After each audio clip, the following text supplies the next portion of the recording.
नमस्कार दोस्तों, स्वागत है आप सभी का फिर से एक बार KGN न्यूज़ में, जहां को बता दें कि इस वक्त की 6 बड़ी और अहम खबर निकल के आ रही है। हर एक खबर को जानेंगे विस्तार से, लेकिन खबरों का सिलसिला शुरू करने से पहले आप सभी से एक निवेदन है कि आपने अभी तक हमारे चैनल KGN न्यूज़ को सब्सक्राइब नहीं किया है तो सब्सक्राइब कर दे और पास में मौजूद बेल आइकन को दबाकर ऑल नोटिफिकेशन को ऑन कर दे। और अगर हमारी खबरें आपको पसंद आती है तो इस वीडियो को अभी से लाइक कर दे और आखिर में अपने दोस्तों और परिवार के साथ शेयर करना ना भूलें। खबरों से पहले तो आप सभी व्यूअर्स को KGN न्यूज़ की तरफ से मदर्स डे की बहुत बहुत शुभकामनाएं। वैसे माँ की ममता को शब्दों में बयान नहीं कर सकते, लेकिन सिर्फ इतना समझ लीजिए कि इस महामारी में भी सुरक्षा का एहसास देता है माँ का साथ। जी हाँ दोस्तों, अपनी माँ को कभी अपने से दूर ना होने देना, क्योंकि नसीब वालों को लंबे समय तक मिलता है अपनी माँ का साया। इसी के साथ वक्त ना गवाते हुए बढ़ते हैं आज की पहली और बड़ी खबर की ओर। आज की पहली और बड़ी खबर है कि सेहत से जुड़ी अफवाहों पर गृह मंत्री अमित शाह बोले, मैं पूरी तरह से स्वस्थ हूं, मुझे कोई बीमारी नहीं हुई। जी हाँ दोस्तों, पिछले कुछ दिनों से केंद्रीय गृह मंत्री अमित शाह के बारे में लगातार सोशल मीडिया के जरिए कुछ लोगों द्वारा ये बातें फैलाई जा रही थी कि अमित शाह अस्वस्थ चल रहे हैं, अमित शाह को कोई बड़ी बीमारी ने घेर लिया है। जहाँ को बता दें कि अपने स्वास्थ्य के प्रति लगातार उड़ रही अफवाहों को मद्देनजर रखते हुए केंद्रीय गृह मंत्री अमित शाह ने खुद एक पत्र लिखकर इन सभी अफवाहों को पूरी तरह से निराधार बताया है। केंद्रीय गृह मंत्री अपने इस पत्र में कहा है कि पिछले कुछ दिनों से कुछ मित्रों ने सोशल मीडिया के माध्यम से मेरे स्वास्थ्य के बारे में कई मनगढ़ंत अफवाहें फैलाई है। यहां तक कि कई लोगों ने मेरी मृत्यु के लिए भी ट्वीट कर दुआएं मांगी है। देश इस समय कोरोना जैसी वैश्विक महामारी से लड़ रहा है और देश के गृह मंत्री होने के नाते देर रात तक अपने कामों में व्यस्त रहने के कारण मैंने इन सब बातों को ध्यान नहीं दिया। जब फैल रही इस अफवाह पर मेरा ध्यान आया तो मैंने सोचा कि ये सभी लोग अपनी काल्पनिक सोच का आनंद लेते रहे, इसलिए मैंने कोई स्पष्टता नहीं की। लेकिन मेरी पार्टी के लाखों कार्यकर्ताओं और मेरे शुभचिंतकों ने पिछले 2 दिनों से इस बारे में काफ़ी चिंता व्यक्त की। उनकी चिंता को मैं नज़रअंदाज नहीं कर सकता, इसलिए मैं आज स्पष्ट करना चाहता हूँ कि मैं पूर्ण रूप से स्वस्थ हूं और मुझे कोई बीमारी नहीं है। जहां को बता दें कि गृह मंत्री ने अपने इस पत्र में हिंदू मान्यताओं के बारे में बताते हुए कहा है कि हिंदू मान्यताओं के अनुसार ऐसा माना जाता है कि इस तरह की अफवाहें स्वास्थ्य को और अधिक मजबूत करती है। इसलिए मैं ऐसे सभी लोगों से आशा करता हूं कि वो सभी लोग ये व्यर्थ की बातें छोड़कर मुझे मेरा काम करने देंगे और स्वयं भी अपने काम में लग जाएंगे। मेरे शुभचिंतकों और पार्टी के सभी कार्यकर्ताओं का मेरा हालचाल पूछने और मेरी चिंता करने के लिए मैं आभार व्यक्त करता हूं। गृह मंत्री ने यह भी कहा कि जिन लोगों ने ये अफवाह फैलाई है उनके प्रति मेरे मन में कोई दुर्भावना नहीं है। इन सभी लोगों का भी धन्यवाद। महामारी के बीच डोनाल्ड ट्रंप का नया दावा, कहा वैक्सीन के बिना ही चला जाएगा कोरोना वायरस। जी हाँ दोस्तों, दुनिया का सबसे ताकतवर देश अमेरिका कोरोना वायरस की चपेट में है। देश में पिछले 2 महीने में कोरोना से 78,000 लोगों की मौत हो गई है। इस बीच अमेरिकी राष्ट्रपति डोनाल्ड ट्रंप ने दावा किया है कि कोरोना वायरस बिना वैक्सीन के ही खत्म हो जाएगा। जहाँ आपको बता दें कि राष्ट्रपति डोनाल्ड ट्रंप व्हाइट हाउस में अपनी पार्टी रिपब्लिकन के सांसदों को संबोधित करते हुए कहा कि कोरोना बिना वैक्सीन के ही चला जाएगा, फिर दोबारा कभी नहीं आएगा। इससे पहले भी दुनिया में ऐसे कई वायरस और फ्लू आए हैं, इन सभी की वैक्सीन नहीं बनी है, फिर भी वो सब गायब हो गए हैं। ट्रंप का कहना है कि ये बात वो डॉक्टरों से बातचीत के आधार पर कह रहे हैं, लेकिन इसका ये मतलब नहीं है कि कोरोना इसी साल ही चला जाएगा। एक दिन ये वायरस जरूर जाएगा। ट्रंप ने यह भी कहा, अभी हमारे पास वैक्सीन नहीं है, अगर वैक्सीन होती तो ज़्यादा मददगार साबित होती। लॉकडाउन के चलते सीधे OTT प्लेटफॉर्म पर रिलीज होगी नवाजुद्दीन सिद्दीकी की फिल्म धूमकेतु। जी हाँ दोस्तों, लॉकडाउन के चलते फिल्म इंडस्ट्रीज एक बेहद खराब दौर से गुजर रही है।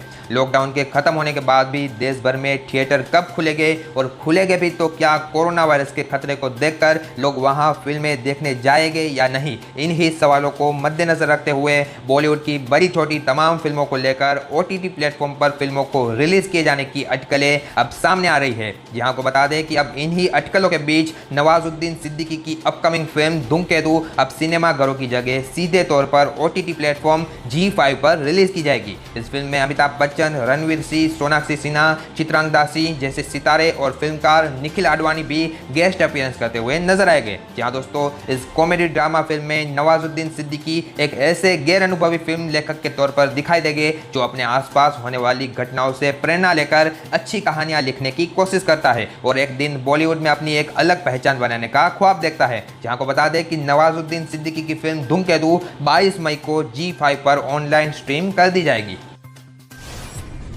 पाकिस्तान में लगाया गया लॉकडाउन अब हटा लिया गया है, सरकार के पास नहीं है पैसे। जी हाँ दोस्तों, पाकिस्तान के प्रधानमंत्री इमरान खान ने बीते कल से अपने देश में लॉकडाउन हटा लिया है। ऐसा बिल्कुल नहीं है कि पाकिस्तान में कोरोना वायरस काबू में आ चुका है, लेकिन इमरान खान की दलील है कि अगर लॉकडाउन पाकिस्तान में लागू रहा तो वायरस से बड़ी तबाही लॉकडाउन मचाएगा, क्योंकि सरकार के पास अब पैसे नहीं है। जहाँ को बता दें कि पड़ोसी मुल्क पाकिस्तान में 5 हफ्ते के बाद प्रधानमंत्री इमरान खान ने लॉकडाउन खोलने का ऐलान कर दिया है। इमरान ने कहा कि लॉकडाउन में पाकिस्तान के हालात ठीक नहीं है। पाकिस्तान की सरकार पहले ही बहुत मुश्किल से चल रही थी, अब हम सबको पैसे नहीं दे सकते। तुलना करें हिंदुस्तान से, जिसके हालात हमसे बेहतर थे।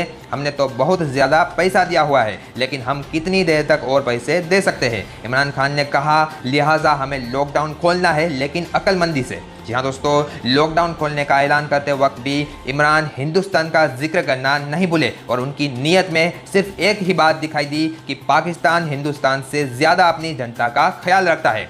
लेकिन इमरान ये भूल गए कि 22 करोड़ की आबादी वाला पाकिस्तान उनसे संभलता नहीं और 125 करोड़ से बड़ी आबादी वाले हिंदुस्तान से अपनी तुलना कर रहे हैं। पाकिस्तान तो 5 हफ्तों का लॉकडाउन भी बर्दाश्त ना कर सका।